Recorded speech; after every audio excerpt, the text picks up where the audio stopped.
Londondagi bir banker bir sekundga yetmagan vaqtda eng yangi paychek uchurini uning Shandongdagi xizmatdoshiga berdi. Bir chekilish bilanla Nyu-Yorkdagi bir xaridor Beijingda yasalgan elektronlik uskunani zakaz qildi. Bu mallar yuk aeroplanlari yoki yuk paraxodlari orqali to'shib yetkaziladi. Bugungi kundagi mallar va uchurlarning to'shilishi va yetkazilishi, yo'tkilish surati va sonini tarixdagi har qanday chog'dagi selishtirg'ili bo'lmaydi. Lekin xalqaro almashtirishning o'ziga kelsak, u bizning o'ylaganimizdan uzun tarixga ega.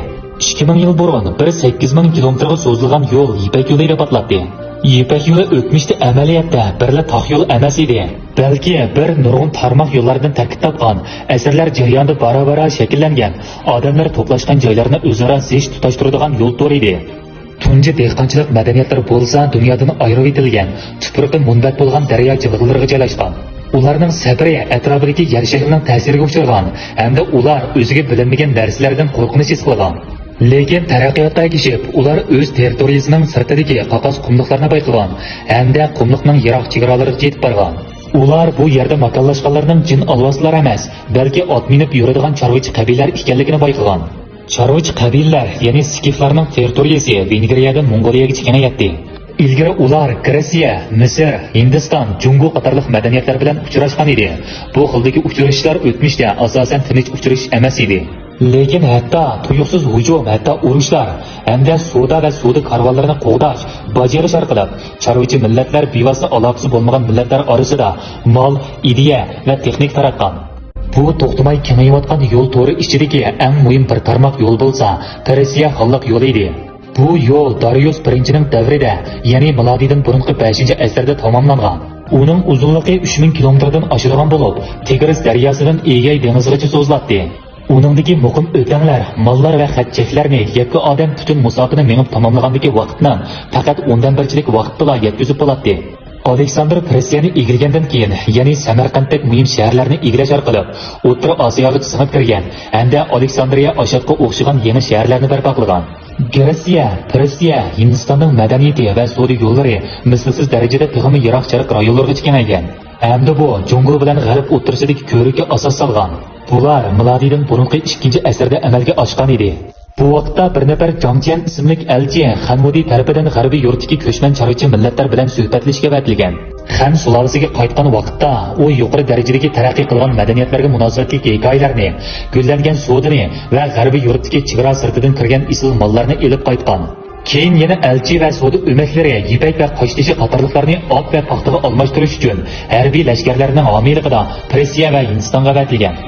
Sharq va g'arbning yo'llari bora-bora tutishib, bir Yevro-Osiyo cho'ng quruqlikni hal qilgan mukammal sistemaga aylangan. Bu madaniyat va savdo almashishini ilgaridan zo'r darajada ilgari surgan. Jungoning mollari Rimga yetib kelib, oltinning sirtqa eqishini keltirib chiqargan. Shuning bilan ipak cheklash buyrug'i e'lon qilingan. Aksiya Rimning ayni qochillari Jungoda yuqori darajada olqishga erishgan.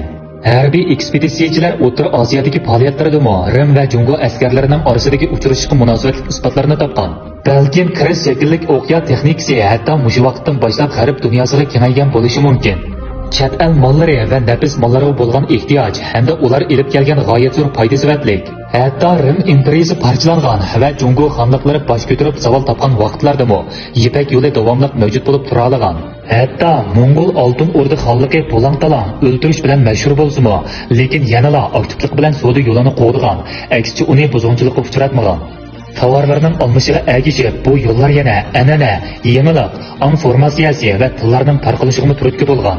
Hindistonda barliq kelgan Budda dini bu yo'l orqali Jungo va Yaponiyaga tarqalib, shu joylardagi asosli dinlarga aylangan. Islom dinimi shu yo'l orqali Arab yarim orolidan Sharqiy Janubiy Osiyoga tarqalib, yerlik dinlar bilan qo'shilib, Sikh diniga o'xshash yangi e'tiqodlarni shakllantirgan. Miltiq to'risi texnikasi Jungodan O'rta Osiyoga tarqalib, Osmon, Safaviy va Mo'g'ul imperiyasining kelgusi yo'llariga ul solgan.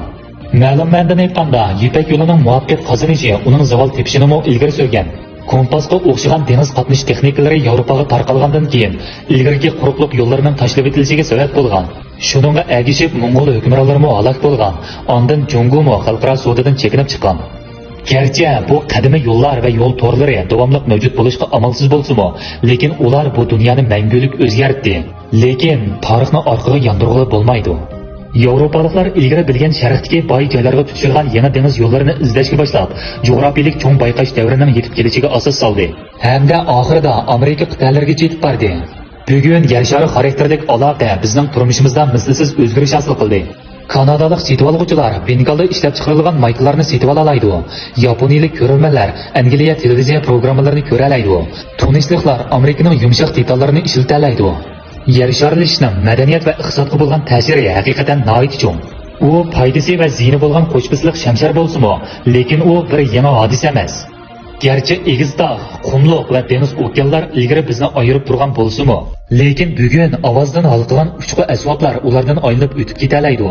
Xitoy halqagan aloqatori va bo'shliq halqagan signal orqali ularning cheklanishdan qutulg'ili bo'ladi. Buni ilgariga oylab yillab safar qilishlarga selishtirg'ili bo'lmaydi. Agar ilg'or madaniyatlar bo'lmagan bo'lsa, bular hargizmi mumkin bo'lmaydi. Mana bu madaniyatlarning tirishchanligi yer shari tarixidagi tunji yer sharlashgan aloqatori Yipak yo'lini barpo qilgan. Bo'ldi, bu qitimliq mazmun oxirlashdi.